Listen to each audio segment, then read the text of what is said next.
Estamos transmitiendo en vivo desde la Ciudad de México. Esto es Hablemos Derecho y como ustedes saben, Hablemos Derecho es el órgano de difusión del Programa Nacional de Asistencia Jurídica, que es una fundación que brinda asistencia legal gratuita en beneficio de personas en situación de vulnerabilidad y que además difunde la cultura de la legalidad en toda la ciudadanía.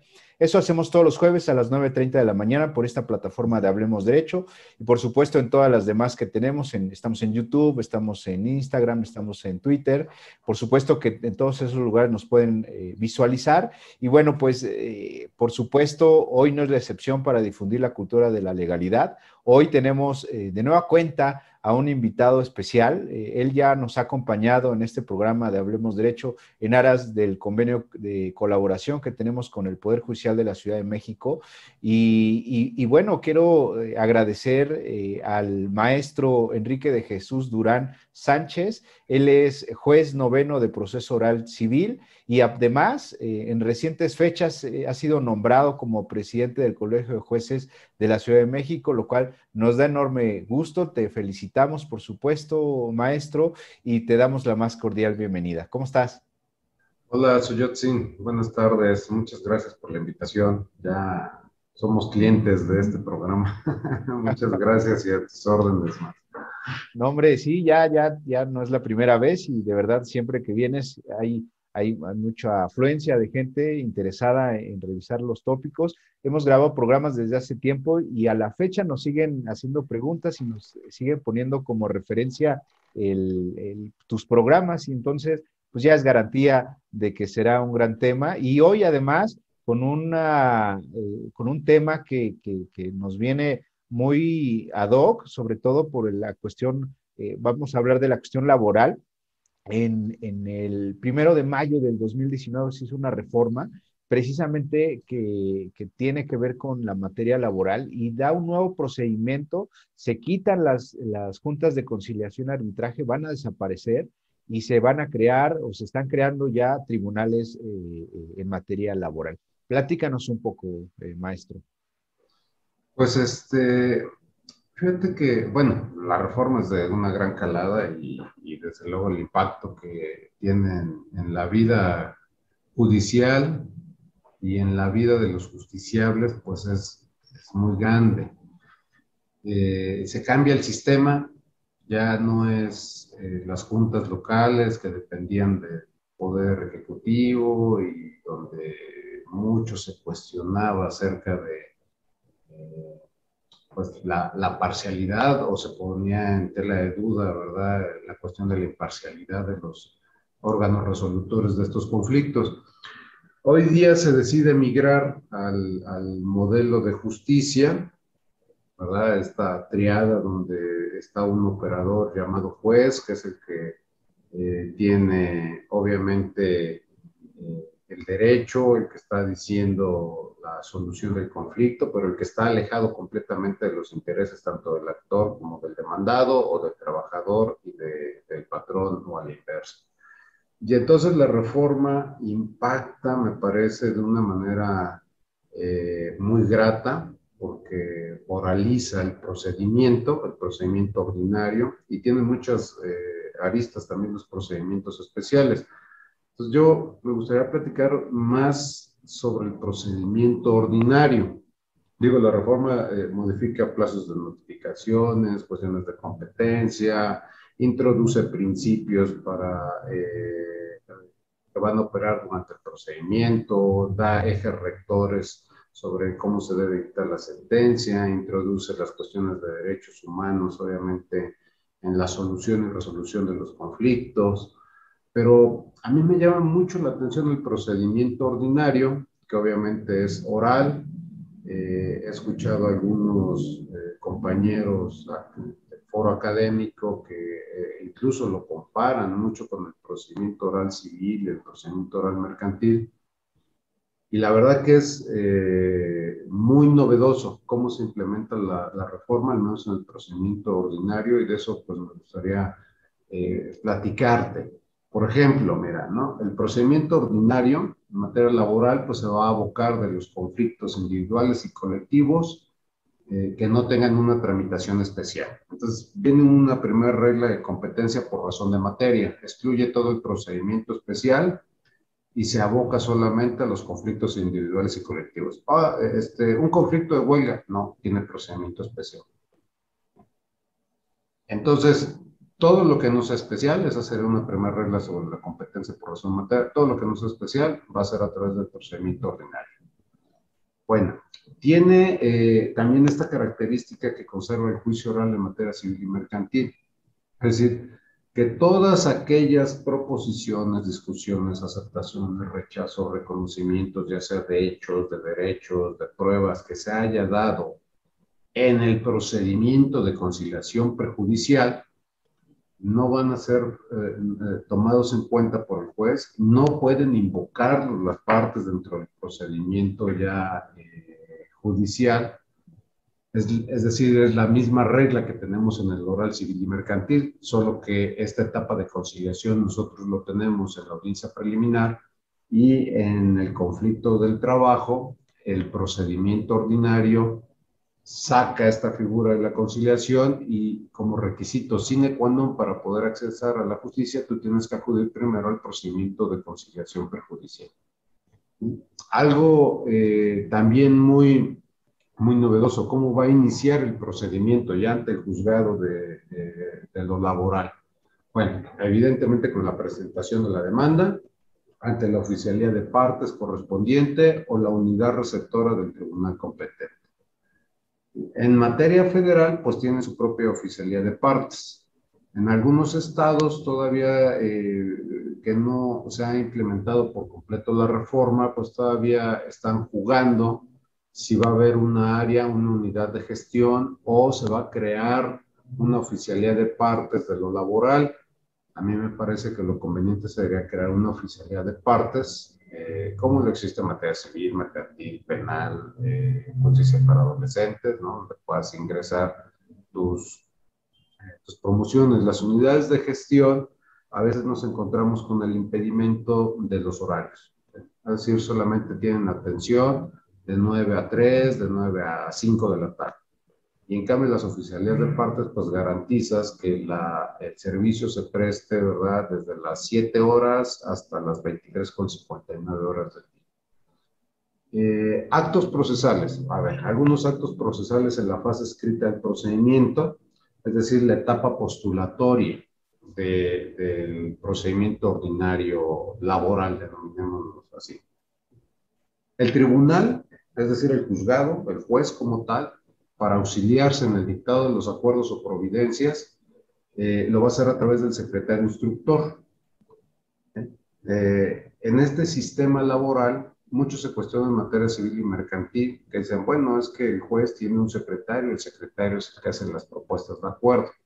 En la Ley Federal de Trabajo, le permite directamente o le da derecho o le impone una obligación, desde el ángulo que lo queramos observar, que va a existir un secretario instructor. Él se va a encargar del trámite de toda la etapa postulatoria.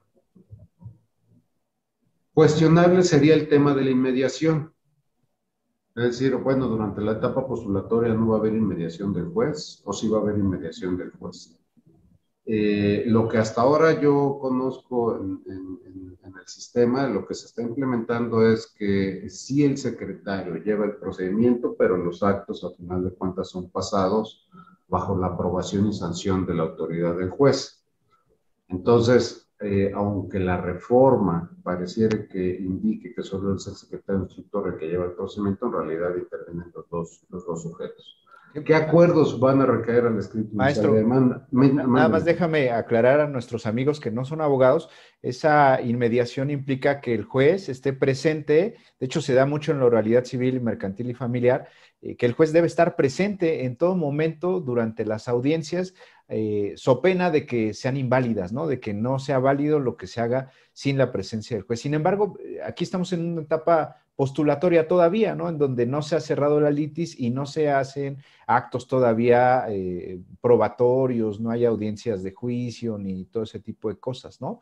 Pero sí, me estabas platicando acerca de, después viene el tema de la admisión de la demanda, ¿no? Sí, viene la admisión de la demanda, un poco a lo mejor el corolario, ¿no? De lo que comentabas.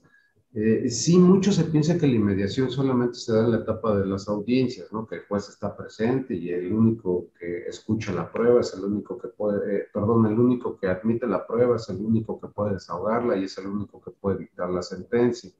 La idea de la inmediación es que permee durante todo el procedimiento, desde el escrito inicial de demanda hasta que se concluya el procedimiento, es decir, que sea omnipresente el juzgador durante el trámite de todo el juicio. Por eso la peculiaridad que guarda aquí la Ley Federal de Trabajo en la etapa postulatoria, existe la costumbre en materia civil mercantil o en los demás sistemas, que siempre es el juez en asistencia del secretario. Aquí la reforma pareciera que es el secretario instructor con la asistencia del juez. Esa es como la interpretación que se puede desprender del texto. Lo cierto es que siempre va a operar el juez. Entonces, a lo mejor las críticas que se le han hecho en esta parte del sistema laboral, me parece que son muy bien subsanadas a través de la implementación que se ha venido haciendo. Y en el tema de los acuerdos, pues efectivamente, como en todo procedimiento, va a haber una admisión o va a haber una prevención de la demanda. Si hay una prevención, hay que subsanarla. Si estas se subsanan conforme a las normas que se establecen en materia de trabajo, así como en lo que se establezca en la propia Ley Federal de Trabajo. Es decir, ahora las prevenciones también se pueden dictar sobre normas complementarias en materia laboral. ¿Sí? Por eso yo creo que el legislador hace la distinción al decir las subsanas conforme a las normas del trabajo, es decir, la jurisprudencia, la convencionalidad, las normas oficiales, los reglamentos que emita la Secretaría del Trabajo, y además los derechos que se incorporan en la Ley Federal de Trabajo y desde luego el rango constitucional. Subsanada la omisión, entonces procedo a ordenar la notificación al demandado y también en el auto admisorio voy a ordenar las vistas, voy a hacer las certificaciones de los traslados y voy a ordenar las notificaciones correspondientes. En el caso de que la parte actora haya ofertado pruebas, o bueno, debe de ofertar pruebas, no es en el caso, sino debe de ofertar pruebas desde el escrito inicial de demanda, entonces el juez también puede proveer desde ese momento, ¿sí? En relación con las pruebas que hayan ofrecido las partes, tanto en el escrito inicial de demanda como en el desahogo de las excepciones y defensas, así como en la contestación correspondiente. También se va a pronunciar en relación con las medidas, las providencias cautelares o las medidas cautelares, que aquí la ley lo denomina providencias cautelares, y los demás actos que el juez establezca. ¿Sí? Ahora, contra los actos u omisiones que cometa el secretario instructor en esta etapa postulatoria, va a proceder el recurso de reconsideración. Esto es decir, que sí va a haber impugnación de las resoluciones que emite el tribunal. De esto sí se separa por completo la materia civil y mercantil. Acá recordemos que no tenemos sistemas de recursos y nos tenemos que ir directamente al juicio de garantías. En materia de trabajo, cuando cometa alguna omisión o algún error el secretario instructor, entonces interpondremos el recurso de reconsideración. Este se debe de promover de forma oral en la audiencia preliminar y es en la audiencia preliminar en donde se resuelve de plano. Es decir, el juez va a escuchar las alegaciones de las partes, ¿verdad? Va a pronunciarse en relación con las pruebas que se ofertan en relación con el recurso de reconsideración y en ese momento en la audiencia preliminar les va a resolver si es procedente o no la reconsideración. Lo que busca este reparo de recurso de reconsideración es sanear el procedimiento, es decir, que las violaciones cometidas durante la etapa postulatoria sean enmendadas por el juez en la audiencia y entonces se purgue de cualquier defecto procesal que se hubiera arrastrado desde la etapa postulatoria en el procedimiento, ¿no? Sí, finalmente Igual, la idea de esta audiencia preliminar es depurar, es avanzar con lo importante y, pues dejar a un lado lo que no se vaya a ser parte del juicio, ¿no? sí, exactamente, digamos que mejorar la litigación dentro del procedimiento a través de la compurga o la expurgación que está realizando directamente el órgano judicial. Esto también se puede hacer de oficio, pero eso procedería más por el lado del saneamiento procesal.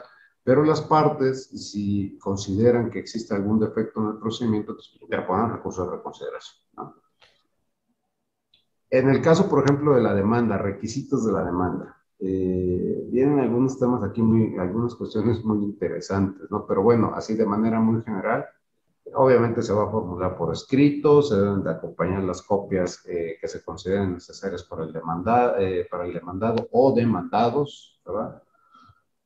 Ojo, si el actor es trabajador y no acompaña las copias, entonces el tribunal, de manera oficiosa, va a subsanar la falta de exhibición de los traslados. Por el principio de indubio pro operario, ¿no? Es como una suplencia. Exactamente. Sí, Claro. el procedimiento es altamente supletorio. Desde mi punto de vista, el juzgador o el corte de juez que demanda la reforma laboral es un juez sumamente activo y sumamente partícipe del procedimiento, ¿no? Si el demandado, el demandante es el trabajador y no sabe el domicilio del demandado, patrón, el juez lo investiga. Si no sabe, el nombre de su patrón, el juez lo investiga. Si la demanda fue deficiente, el juez la suple. Si manda a hacer prevenciones de la demanda y la prevención no fue desahogada de una manera correcta, el juez subsana. ¿Eh? Si el trabajador no tenía pruebas, el juez las colecta. Ajá. Si existen deficiencias en el desahogo probatorio, el juez las suple. Entonces, yo veo un juez invasivo en el procedimiento. Sí es cierto que debe de resguardar, ¿verdad?, el principio indubio pro operario, pero me parece que es demasiado invasivo el procedimiento en la actuación del juez, ¿no? Sí, porque Pero bueno, como sea, debería haber un equilibrio procesal, ¿no? Como en todos los así es. procedimientos orales hoy en día. Y Y mira, parece que se inclina la balanza un poco al trabajador, ¿no? si tú lees los primeros artículos, ¿no? Por ejemplo, los principios que son aplicables al juez y al secretario: legalidad, imparcialidad, transparencia, autonomía, independencia, ¿no? Inmediación, inmediatez, continuidad, celeridad, concentración, economía procesal, sencillez, el procedimiento debe ser público, gratuito, preponderantemente oral y conciliatorio. Hasta ahí tú dices, bueno, o sea, son los principios rectores en casi todo el sistema de oralidad. Oral. Pero cuando tú revisas qué criterios el juez debe de tomar en consideración al dictar la sentencia, entonces tiene que el juez dictar una sentencia de conformidad con los fines del derecho al trabajo. Es decir, el juez debe de estar mirando el equilibrio entre los factores de producción y la justicia social. Bueno, debe de procurar él durante todo el procedimiento la igualdad sustantiva, es decir, debe de eliminar del procedimiento cualquier cuestión que pueda generar discriminación.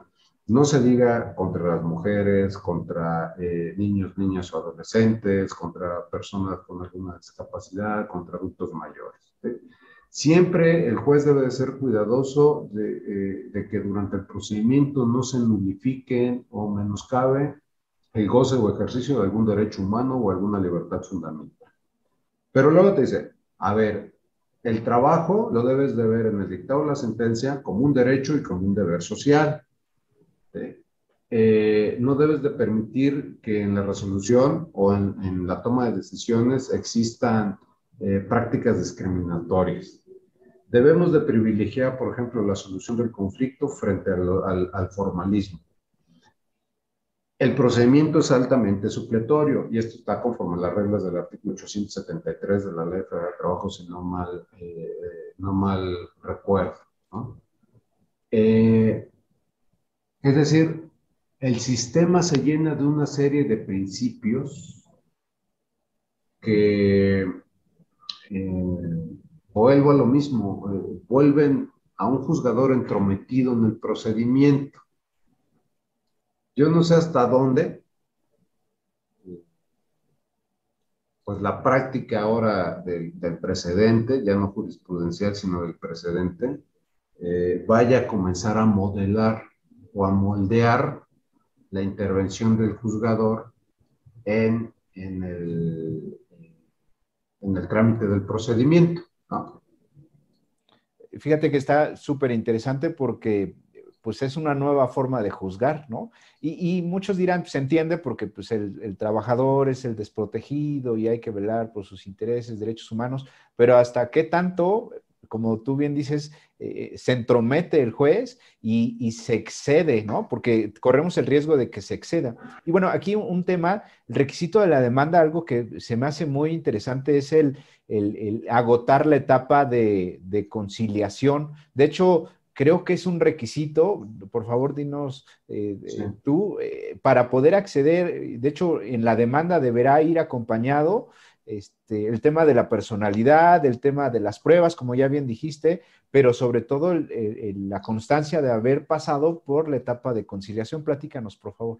Sí, es necesario dentro de la demanda, tú debes de anexar, obviamente, la constancia expedida por el organismo de conciliación que acredite la conclusión del procedimiento de conciliación prejudicial, ya sea que tengas o no acuerdo. Ajá. Pero sí tienes que ir al organismo de conciliación. Si alcanzaste un acuerdo, bueno, harás la ejecución correspondiente, si hubo incumplimiento, si no lo alcanzaste, entonces es un requisito sine qua non. Yo recuerdo hace ya muchos años, tal vez me puedo equivocar un poco por la precisión del año, pero tiene más de 20 años esto. En los procedimientos de fianza y en los procedimientos de seguro, se establecía la obligación primero de ventilar el conflicto en un procedimiento conciliatorio ante la Comisión Nacional de Seguros y Fianzas. Y entonces en aquellos años, el máximo tribunal del país se pronunció en el sentido de que agotar obligadamente la etapa de conciliación antes de acudir ante el órgano judicial pues era violatorio de garantías individuales, de legalidad, de certeza jurídica. Hoy traeríamos el tema de acceso a la justicia, tutela judicial efectiva, ya de rango convencional y conforme a los derechos humanos. Y en el procedimiento laboral se retoma esta figura de requisito sine qua non acudir al organismo de conciliación. No me parece a mí que sea equivocada la reacción o que sea equivocado este requisito. La alta litigiosidad que tienen los tribunales y las grandes cargas de trabajo que tienen los tribunales, me parece que hoy día es un tema necesario, no solamente en la materia laboral, sino no sé, en la materia civil, en la materia familiar, ¿no? En la materia mercantil, que se establezca como requisito que acudan a un procedimiento conciliatorio. Como no ha habido el atrevimiento de establecer como requisito previo que ha hecho el legislador, establezco procedimientos altamente conciliatorios. Si tú revisas la reforma del juicio oral en materia familiar, bueno, pues es altamente conciliatorio. Desde el escrito inicial de demanda ofreces tu acuerdo de conciliación, en la contestación contestas la conciliación y amplías la propuesta de conciliación. No se diga la audiencia preliminar, la junta anticipada. En materia civil y mercantil, pues no se diga la audiencia preliminar que busca a través de las razones, posiciones y contraposiciones de las partes solucionar el conflicto. En materia laboral, me parece que lo que busca es evitar el desgaste innecesario, prolongar el conflicto, afectar a los factores de la producción y resolver el conflicto lo más rápido posible. Entonces, a mí me parece que es muy bueno. También otra cuestión que tienes que acompañar siempre son los documentos con los que acredites la personalidad. Tienes que acompañar las pruebas que dispongas. Cuento con estas pruebas. Pues adelante las acompañas, ¿no? En caso de que no puedas aportar directamente alguna prueba, Entonces tienes que señalarle al juez en qué lugar está la prueba. Ajá. Para que entonces él se constituya o la solicite a la institución, la empresa o la persona que tenga el documento. Algo que en la práctica civil y mercantil conocemos como atracción de la prueba, ¿no? Pues ahora esta institución la retoma la materia del trabajo y dice, indícame en dónde está el documento. No te preocupes, yo mando a traer el documento que se requiera, ¿no? No sé qué tan tardado puede hacer eso, que tú en el escrito inicial de demanda le dices, no cuento con esta documentación, pero se encuentra en tal archivo. Entonces, ¿cuál será la decisión? Que el juez admite la demanda y manda a preparar la prueba, pero pues entonces te deja en estado de defensión al demandado, porque lo va a emplazar con una prueba que todavía no tiene él en su poder. Entonces, pues seguramente primero tendré que mandar a traer la prueba, es decir, el juez hará la colecta de las pruebas a favor del trabajador y una vez que las obtenga, entonces ya llevo a cabo el emplazamiento del demandado para que él tenga las constancias completas para proceder a hacer la contestación de la demanda, ¿no? Bueno, una vez que tú presentas tu escrito inicial de demanda, tienes 24 horas. Esto me parece muy bueno, porque la costumbre procesal es que presentabas tu escrito en el anterior sistema y bueno, te podías tardar hasta 15 días, un mes en que supieras si te admitían la demanda, ¿no? Hoy día la ley establece 24 horas. En 24 horas tú le resuelves si la admites, si la previenes o si la deseches. La intención o como está confeccionada la Ley Federal de Trabajo, me parece que en los casos que el actor sea el trabajador, la intención es que siempre se admita la demanda, porque le impone la obligación después de subsanar. Uh-huh. Otra novedad que es una necesidad y que esta crisis de salud mundial nos lo ha demostrado, un buzón electrónico. En la demanda tenemos que señalar nuestro correo electrónico. Si no tienes correo electrónico, no te preocupes, el tribunal te tiene que asignar un casillero electrónico, ¿eh? Te va a dar tu clave de acceso correspondiente para que tú puedas estar ingresando a verificar tu expediente en línea. Algo que en materia civil, mercantil, familiar, penal, hoy es un conflicto y hasta como que hay un temor el señor del correo electrónico.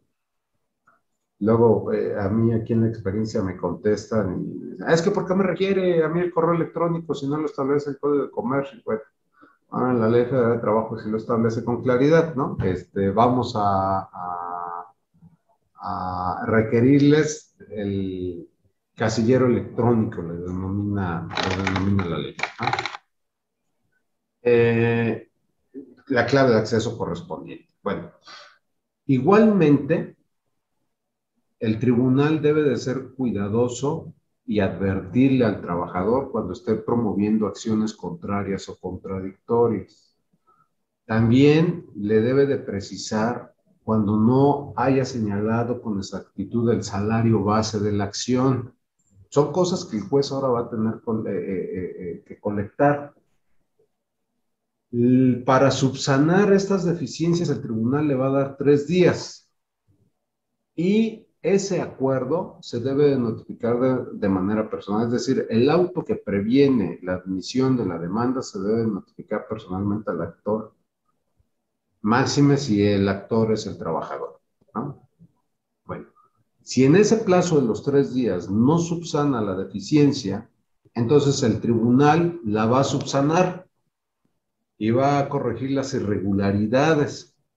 Y entonces el juez ahora va a analizar, ¿verdad?, los hechos y va a analizar las pruebas.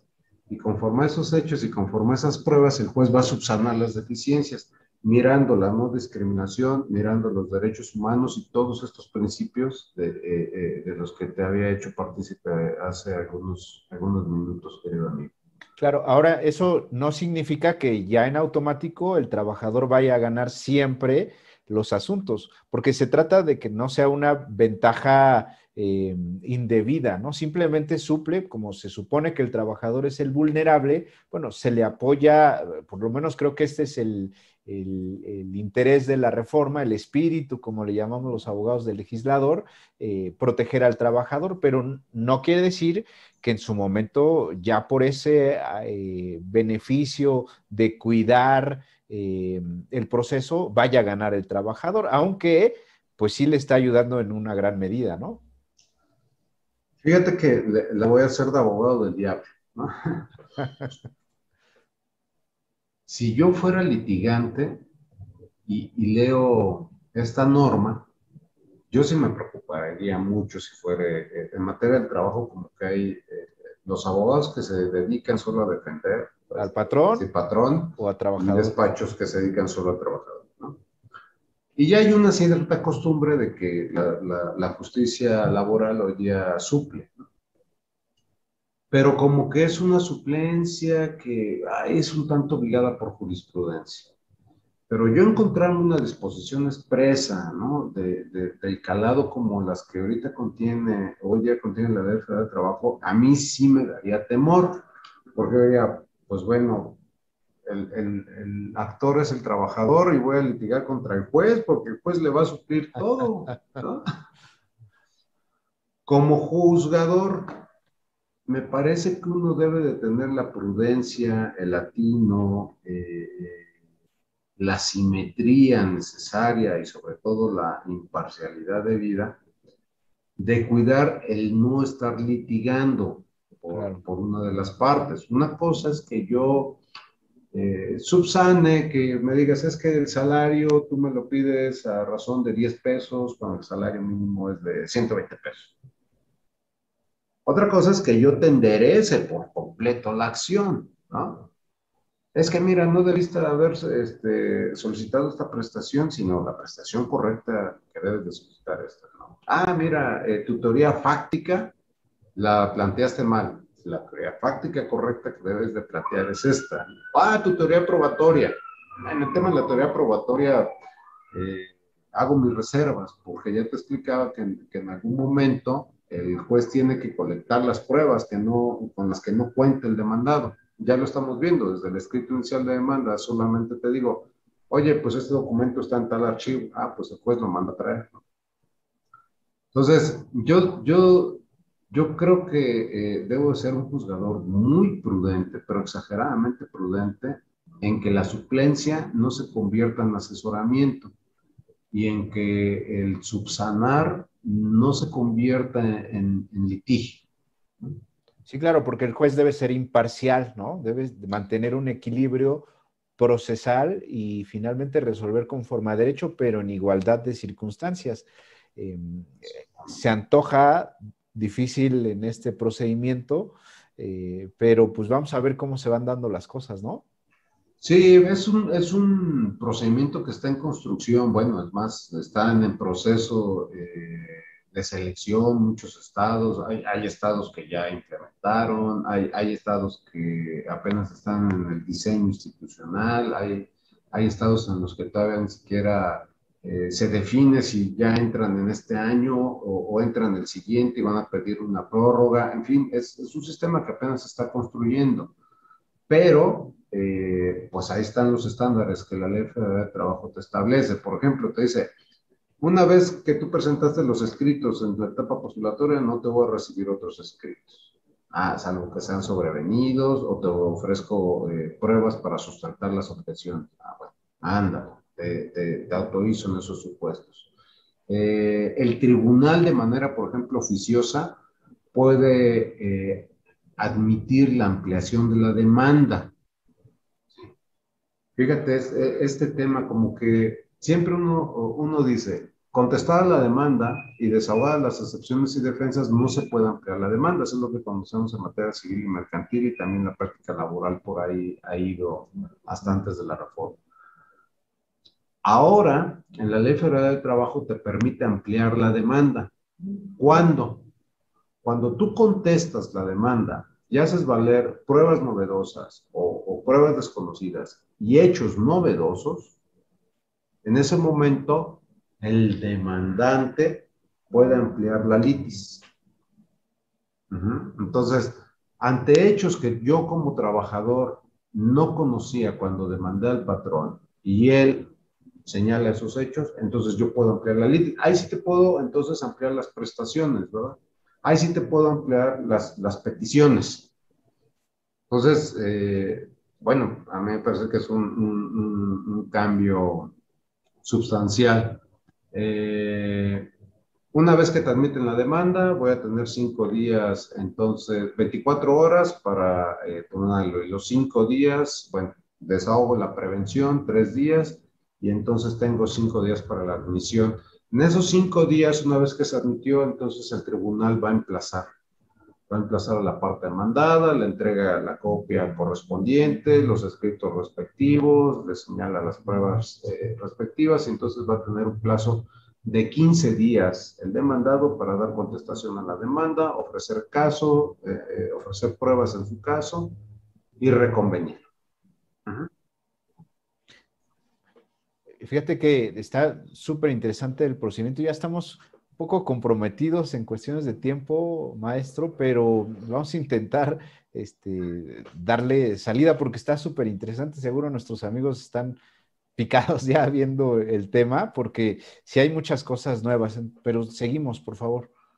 Bueno, me voy a tratar de ir rápido. En el tema de la contestación, al contestar la demanda tengo que objetar pruebas. Si no objeto pruebas, la ley dice que te tiene por perdido el derecho.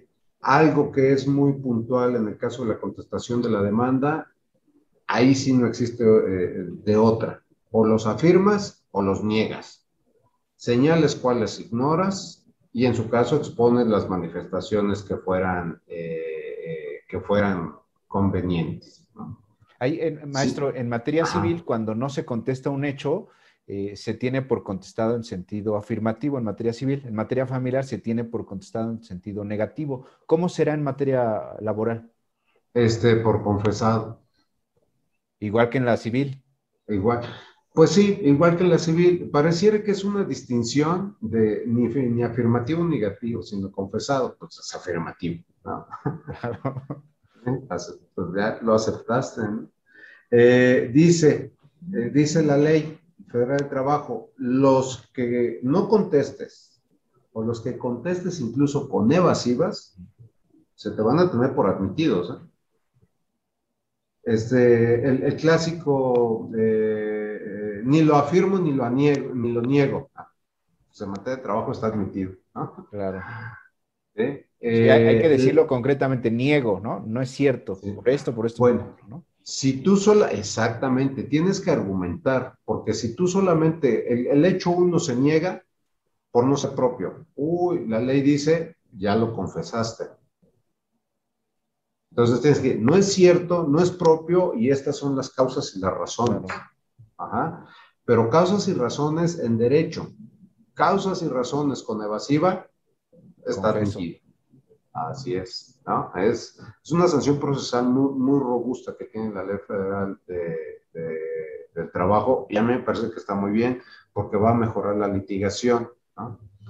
¿Qué más te parece? Bueno, hay muchas cosas que te puedo contar de la contestación, pero bueno, ya me estás presionando con el tiempo un poco, ¿no? Por ejemplo, en el caso del allanamiento, si contesto la demanda y me allano, entonces el tribunal cita a las partes, como sucede en el civil y mercantil, directo a la audiencia de juicio. Esta audiencia de juicio va a tener verificativo en el plazo de 10 días y en esa audiencia se va a dictar la sentencia correspondiente, ¿no? En el caso de que conteste y exista reconvención, voy a emplazar obviamente al actor en el principal, demandado la reconvención y va a tener un plazo de 15 días, igualmente para dar contestación a la demanda reconvencional, oponer excepciones y defensas, ofrecer pruebas, hacer las objeciones, presentar pruebas en relación con las objeciones. Si no da, fíjate aquí algo que dice la ley, ¿no? Si no da contestación a la reconvención, la parte trabajadora, se va a tener contestada la reconvención en sentido negativo y perdió su derecho para ofrecer pruebas. pero se la va a tener por contestada en sentido negativo, es decir, la carga de la prueba en la reconvención siendo el patrón, pues la adquieres tú. Esto es, esto es novedoso, ¿no? Cauteloso y temeroso. ¿No? Sí, está muy interesante. Entendemos que pues, buscan proteger al trabajador, sin embargo, habrá que ver y seguramente se va a promover muchos asuntos en donde ataquen la constitucionalidad de esto, porque sí, quizá invade un poco el equilibrio procesal que debe haber en todos los procesos judiciales, ¿no? Sí, mira, el principio de igualdad que tiene que ver con la igualdad procesal y la no discriminación. La ley no puede permitir discriminaciones. Ah, si yo soy el trabajador y no contesto la reconvención, está en sentido negativo. Ah, pero si yo soy el patrón y no contesto la reconvención, pues entonces es, ¿verdad? Salvo prueba en contrario, que estás aceptando tácitamente los hechos. Entonces, no estás cuidando la igualdad procesal. El principio de igualdad dentro del sistema de oralidad y dentro del sistema escrito, uno de los estándares te dice, tú, juez, cuida que las partes litiguen con las mismas herramientas. Pero aquí no estoy litigando con las mismas herramientas, ¿no? Entonces, bueno, ¿no? De las cosas interesantes. Objeciones. ¿Cuánto tiempo tengo para llevar a cabo la objeción? Voy a tener un plazo de 8 días. Una vez que yo contesté la demanda y sus anexos, tengo un plazo de 8 días para hacer objeción de pruebas. Hago la objeción. Bueno, la parte contraria tiene derecho a hacer una réplica. Algo que no sucede en materia civil y mercantil. Yo toqué todas las pruebas de manera lisa y llana, ¿no? Y ya no hay réplica, por el contrario. En materia del trabajo sí, vas a tener la réplica y vas a tener derecho a ofrecer más pruebas. Es decir, si yo te objeto la documental pública consistente en el instrumento notarial y expongo las razones, entonces la parte contraria tiene su derecho a réplica y él podría ofrecer la confesional del notario público. Pienso yo, la prueba, para robustecer el contenido de la documental pública que tú impugnaste en relación, no sé, con la veracidad del testimonio notario, ¿no? Algo que no tiene el sistema civil mercantil ni familiar. Bueno, en caso de que el patrón realice ofrecimiento del trabajo, el trabajador debe de pronunciarse siempre en una réplica. Esta costumbre, Perdóname, en algunos procedimientos hay réplica y hay la posibilidad de hacer la la dúplica. dúplica, sí, sí, Ah, tríplica, cuádruplica, ¿no? ¿podría ser? ¿Podría darse el caso también? Fíjate que yo en la anterior propuesta del Código Nacional de Procedimientos Civiles, yo había visto eso, ¿no? Dúplica, réplica, tríplica, cuádruplica y la verdad que desde mi punto de vista, lo que ocasiona es que el procedimiento se prolongue porque voy saturando al juicio de días, ¿no? Bueno, 3 días, 5 días, 3 días, 5 días. Y al último, pues ya te pasaron 2 meses, ¿no? Y el juez te dice, pues te resuelvo en sentencia definitiva, ¿no? ¿Sí? Me parece que es sobresaturar el procedimiento. Yo soy, la verdad que, pues digamos que defensor o estoy del lado de los que decimos el procedimiento lo más expedito posible. Es, es de mejor calidad la sentencia cuando el procedimiento es breve, conciso, preciso y macizo, diría un gran amigo, y no profuso, confuso y difuso.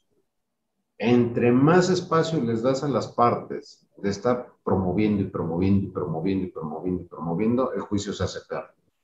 Y entonces, que te revuelves al juez, que confundes a las partes, y al último, la verdad que es una maraña poder desenredar a veces los asuntos. Yo, yo soy de la opinión que entre más breve, mejor el procedimiento, ¿no?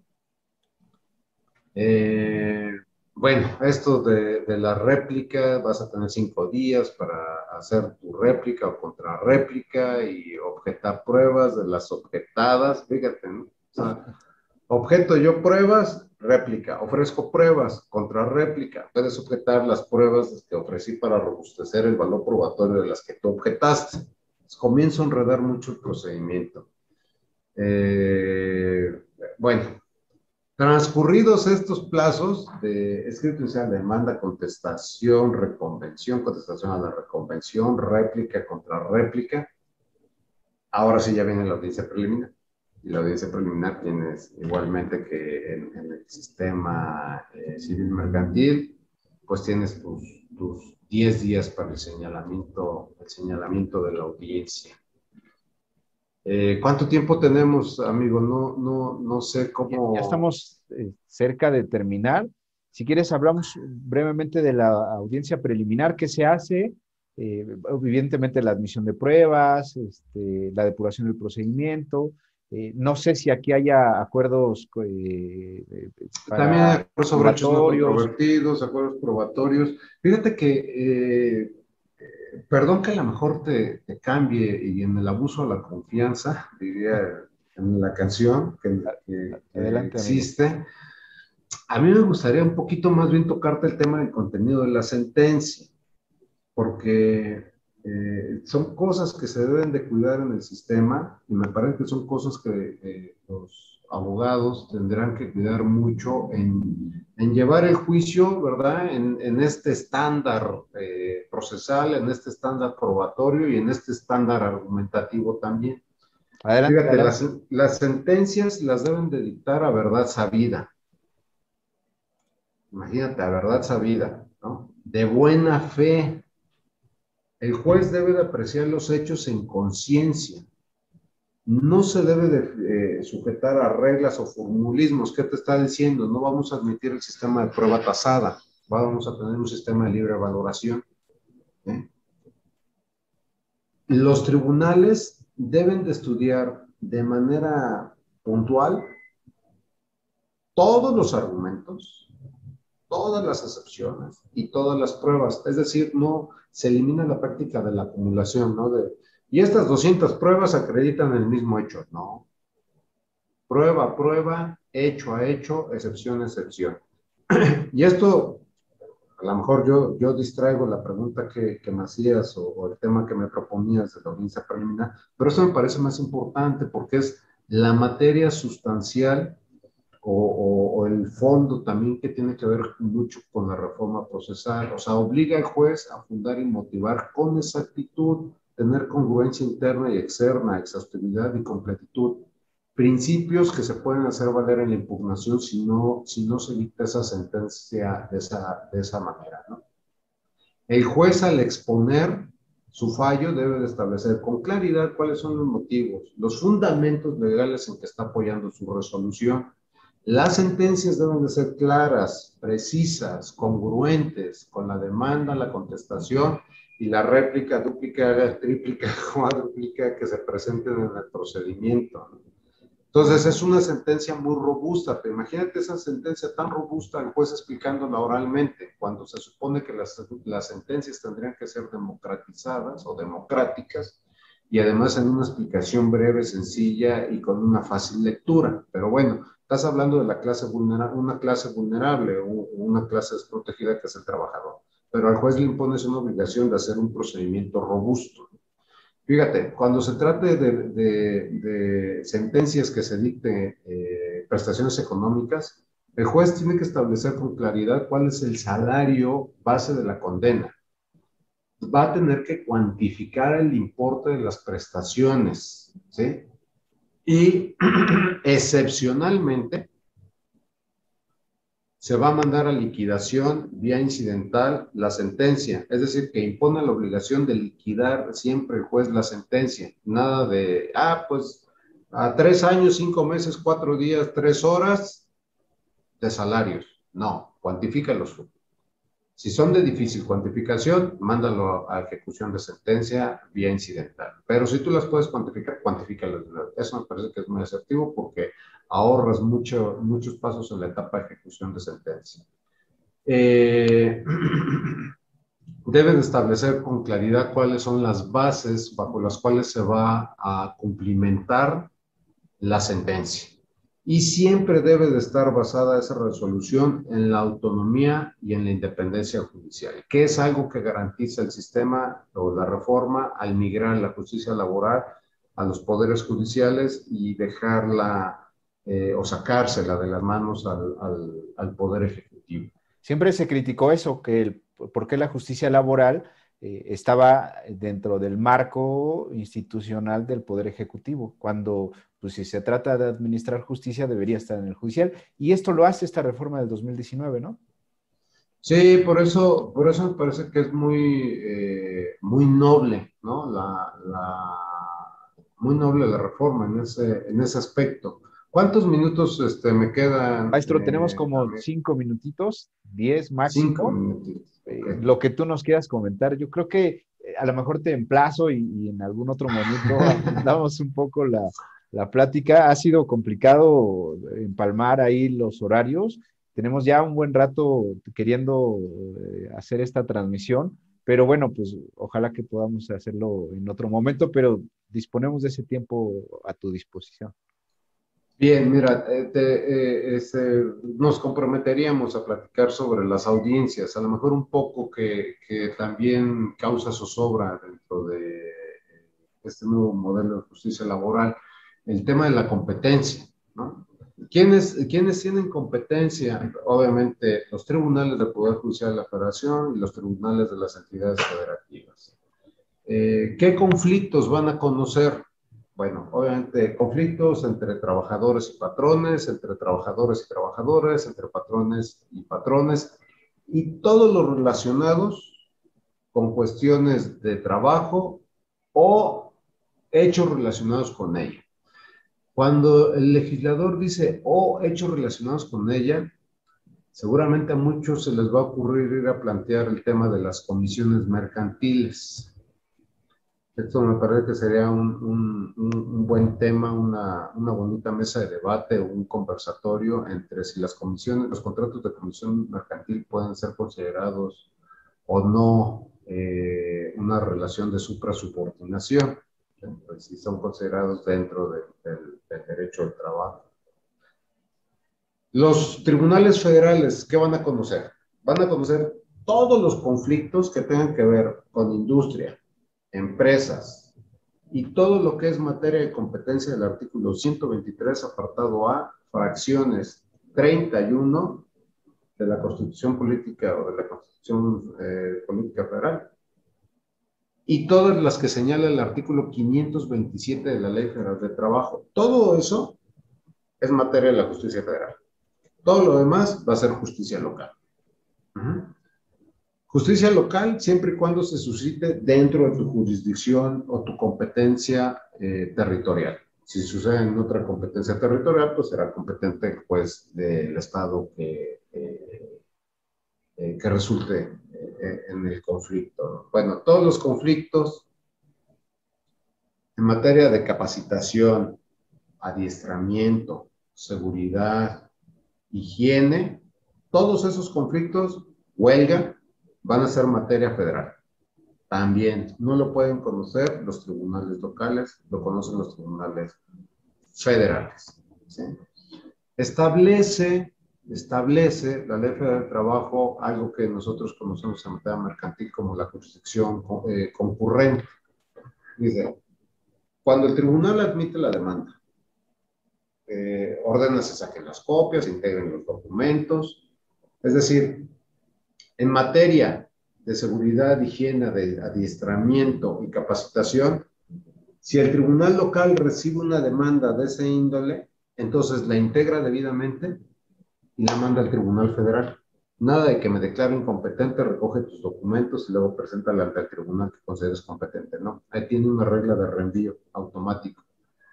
Yo la organizo, yo la integro y entonces la mando al Tribunal Federal que resulte competente, ¿no? Ahorra demasiados trámites procesales también en esta parte, ¿no? En los conflictos individuales, el actor puede escoger entre 3 jurisdicciones. Puedes escoger entre el tribunal del lugar donde se celebró el contrato, el tribunal del domicilio de cualquiera de los demandados, o el tribunal en donde prestó sus servicios. Y si estos servicios se prestaron en varios lugares de la República, entonces será competente el juez donde prestó el último de los servicios. ¿Sí? Esa es una regla muy bonita de fijación de competencia. Es una tácita, un foro shopping y luego un foro el más conveniente. Así te la fija la letra de trabajo. En los conflictos colectivos de jurisdicción federal siempre va a ser competente el Tribunal Federal. Y en los conflictos colectivos de jurisdicción local va a ser competente el tribunal donde se encuentra la empresa o su principal asiento de negocios. Cuando se trata de cancelación, por ejemplo, de registros sindicales, va a ser el Tribunal Federal más cercano al domicilio del sindicato. Los conflictos entre patrones y trabajadores entre sí, el tribunal del domicilio del demandado. Si el demandado es el trabajador, el tribunal de su domicilio. Si el demandado es el patrón, el tribunal del domicilio del patrón. Si el demandado, o el demandante, no, el demandado, es un sindicato, va a conocer el tribunal federal o el tribunal local más cercano al domicilio del sindicato, según la naturaleza de la acción que intentes. Pero estas son, por ejemplo, algunas pequeñas reglas de competencia, estimado amigo. Sí, está padrísimo. Yo creo que invariablemente tendremos que hacer otro programa porque ya estamos ya cerrando la transmisión. Y bueno, de momento no me resta más que agradecerte tu presencia el día de hoy aquí. Ha sido como siempre un placer y estoy seguro que va a haber muy buenos comentarios. Ya están ahí seguramente comentando la gente. Y bueno, pues ha sido un gusto que nos acompañes, maestro.